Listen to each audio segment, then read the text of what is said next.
नमस्कार, स्वागत है आपका हमारे चैनल पर। मैं हूं आपके साथ शिप्रा सैनी।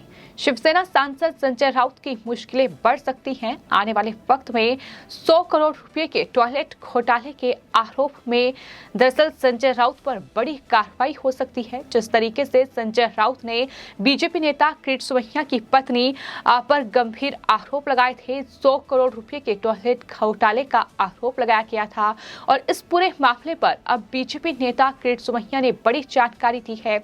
उन्होंने दरअसल एक ट्वीट किया है और ट्वीट करते हुए ये लिखा है कि प्रोफेसर डॉक्टर मेधा किरीट सोमैया 18 मई को शिवसेना सांसद संजय राउत के खिलाफ 100 करोड़ के शौचालय घोटाले के नाम पर उत्पीड़न और मानहानि यानी आईपीसी की धारा 499 और 500 के लिए मुंबई के सेफ्री कोर्ट में आपराधिक मानहानि का मुकदमा और शिकायत दर्ज कराएंगे। ये बड़ी जानकारी बीजेपी नेता किरीट सोमैया की ओर से दी गई थी। तो अब संजय राउत के खिलाफ ये मानहानि का मुकदमा दायर किया जाएगा। इस बात की जानकारी खुद बीजेपी नेता किरीट सोमैया की ओर से ही दी गई है। आपको ये बता दें कि शिवसेना के सांसद संजय राउत और साथ ही बीजेपी नेता किरीट सोमैया बीते कई महीनों से आमने सामने हैं। हर रोज किरीट सोमैया महाविकास अघाड़ी सरकार के नेताओं के घोटालों का पर्दाफाश कर रहे हैं और इसी कड़ी में जिस तरीके से शिवसेना की पोल पट्टी किरीट सोमैया ने खोली, तो उसके बाद शिवसेना के सांसद संजय राउत ने आईएनएस विक्रांत के मामले में किरीट सोमैया पर कई गंभीर आरोप लगाए। हालांकि अदालत से किरीट सोमैया को राहत दी गई, लेकिन उसके बाद भी आरोप प्रत्यारोप का दौर जारी है और इसी कड़ी में हाल ही में शिवसेना के सांसद संजय राउत ने मुंबई में ये दावा किया था कि सोमैया और उनके परिवार ने 100 करोड़ रुपए से ज्यादा राशि का टॉयलेट घोटाला किया है। उन्होंने कहा कि मैं जल्द ही इस घोटाले को उजागर करूंगा। सोमैया की पत्नी मेधा सोमैया के युवा प्रतिष्ठान के नाम पर यह घोटाला किया गया है। ये आरोप उनकी तरफ से लगाया गया था, जिसमें मीरा और भयंतर मनपत सहित महानगर पालिकाओं की निधि को फर्जी बिल दिखाकर मंजूर कराया गया है। ये बड़ा घोटाला था जिसका जिक्र संजय राउत की ओर से किया गया और इस पूरे मामले पर उन्होंने किरीट सोमैया की पत्नी मेधा किरीट सोमैया को घेरा था और इसी पूरे मामले में अब किरीट सोमैया ने संजय राउत के खिलाफ मानहानि का मुकदमा दायर करने की ठान ली है, जिसकी जानकारी उन्होंने खुद दी है। आपको बता दें, बीजेपी नेता किरीट सोमैया की ओर से बाकायदा एक वीडियो जारी किया गया है जिसमें उन्होंने ये जानकारी दी है कि वो 18 मई को ये मानहानि का मुकदमा उनके खिलाफ दायर करेंगे। साथ ही उन्होंने ये भी कहा कि इस पूरे मामले में संजय राउत की मुश्किलें बढ़ सकती हैं। उन्हें 2 साल तक की जेल भी हो सकती है, क्योंकि उन्होंने डॉक्टर मेधा किरीट सोमैया पर कई गंभीर आरोप लगाए हैं। 100 करोड़ के शौचालय घोटाले का ये आरोप है।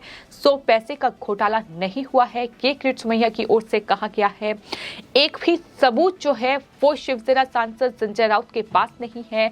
सिर्फ दबाव बनाने के लिए, आतंक फैलाने के लिए, महिला के ऊपर अत्याचार करने के लिए ये आरोप उन पर लगाए गए हैं। उन्होंने कहा है कि हम बुधवार को अब ये जो दावा है ये दाखिल करेंगे कोर्ट में, ये उनकी तरफ से कहा गया है। तो मानहानि का मुकदमा दायर करने की तैयारी अब किरीट सोमैया कर चुके हैं। जिस तरीके से संजय राउत की ओर से ये बड़ा आरोप जो है वो किरीट सोमैया एंड फैमिली पर लगाया गया है। साथ ही आपको ये भी बता दें कि अपने ट्विटर हैंडल पर पोस्ट किए गए एक वीडियो में बीजेपी नेता ने कहा कि 100 करोड़ रुपए के टॉयलेट घोटाला मामले में उन्हें मानहानि का नोटिस भी दिया गया था और उनके खिलाफ शिकायत भी दर्ज कराई गई थी। बीते सप्ताह यानी 9 मई 2022 को बीजेपी नेता किरीट सोमैया की पत्नी ने शिवसेना के सांसद संजय राउत के खिलाफ मुंबई पुलिस में शिकायत दर्ज कराई थी। अपनी शिकायत में डॉक्टर मेधा किरीट सोमैया ने संजय राउत पर कई गंभीर आरोप लगाए। उन्होंने कहा कि संजय राउत ने मीडिया में जो बयान दिए हैं वो अनुचित हैं, वो दुर्भाग्यपूर्ण हैं। उन्होंने शिवसेना के सांसद के बयान को अपने चरित्र को हनन करने की कोशिश बताया है। इसी शिकायत में उन्होंने राउत पर डराने और धमकाने का भी आरोप लगाया था। तो ये तमाम आरोप जो है वो मेधा कीर्तमैया की ओर से लगाए गए हैं। ये शिकायत मुलंड थाने के सीनियर इंस्पेक्टर को दी गई थी। शिकायत की घोषणा कीर्तमैया ने ठीक एक दिन पहले की थी। उन्होंने 8 मई को ही ये बता दिया था कि वो कल संजय राउत के खिलाफ शिकायत दर्ज करेंगे। लेकिन ये सबसे चौंकाने वाली बात है कि अगर किसी बीजेपी नेता पर उसके खिलाफ इस तरीके से शिकायत दर्ज होती है तो अगले दिन ही उस पर पुलिस की कार्रवाई हो जाती है या तुरंत ही पुलिस उसे हिरासत में ले लेती है। फिर चाहे मामला केंद्रीय मंत्री नारायण राणे का हो या फिर निर्दलीय सांसद नवनीत राणा का हो, लेकिन संजय राउत के खिलाफ ये शिकायत दर्ज कराई गई जिस पर कोई कार्रवाई पुलिस ने नहीं की।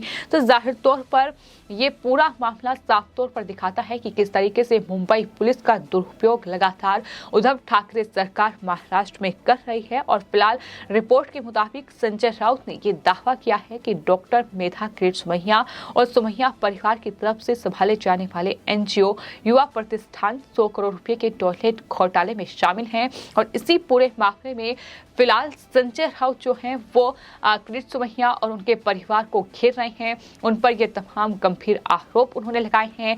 कई दफा प्रेस कॉन्फ्रेंस की है। प्रेस कॉन्फ्रेंस में ये दावे किए हैं कि वो सबूतों के साथ आएंगे, कीर्तमैया की पोल खोलेंगे, क्योंकि कीर्तमैया महाविकास अघाड़ी सरकार के नेताओं का एक के बाद एक पर्दाफाश कर रहे हैं।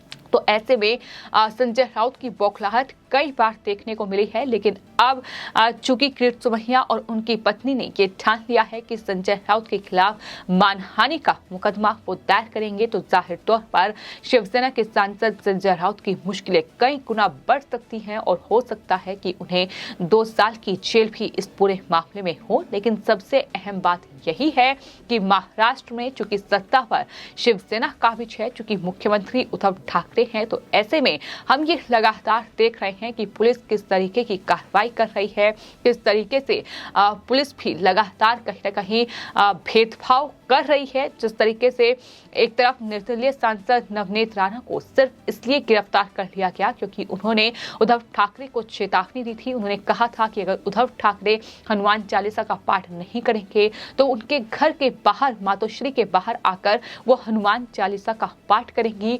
और वो ऐसा कर भी नहीं पाई। उससे पहले ही उन्हें गिरफ्तार कर लिया गया। सिर्फ गिरफ्तार ही नहीं कर लिया गया बल्कि उनके खिलाफ राजद्रोह का केस दर्ज कर लिया गया। और इस तरीके से कई दिनों तक वो जेल में रहने के बाद कोर्ट से उन्हें जमानत मिली। तो दूसरी तरफ अगर शिवसेना, एनसीपी और कांग्रेस के किसी नेता के खिलाफ इस तरीके से केस दर्ज होता है, अगर वो जिस तरीके की बयानबाजी करते हैं उसके खिलाफ बीजेपी कोई शिकायत दर्ज कराती है, तो जाहिर तौर पर उस पर कोई एक्शन नहीं होता है। और यही वजह है कि महाराष्ट्र में लगातार महाराष्ट्र की जनता भी उद्धव ठाकरे सरकार की इस सियासत को देख रही है।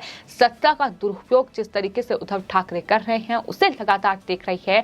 और आने वाले वक्त में बीएमसी के चुनाव आने हैं। देखना यह होगा कि क्या महाराष्ट्र की जनता, मुंबई की जनता उद्धव ठाकरे को जवाब देती है या फिर नहीं। लेकिन फिलहाल कीर्तमैया ने यह तय कर लिया है कि वो इस पूरे टॉयलेट घोटाले का जो आरोप कीर्तमैया एंड फैमिली पर संजय राउत ने लगाया है, इस पूरे मामले पर संजय राउत के खिलाफ अब मानहानि का मुकदमा दायर करेंगे, जिसमें शिवसेना सांसद संजय राउत की मुश्किलें कई गुना तक बढ़ सकती हैं। फिलहाल आपकी इस पूरे मामले पर क्या राय है, हमें कमेंट बॉक्स में जरूर लिखें और चैनल को सब्सक्राइब करें। धन्यवाद।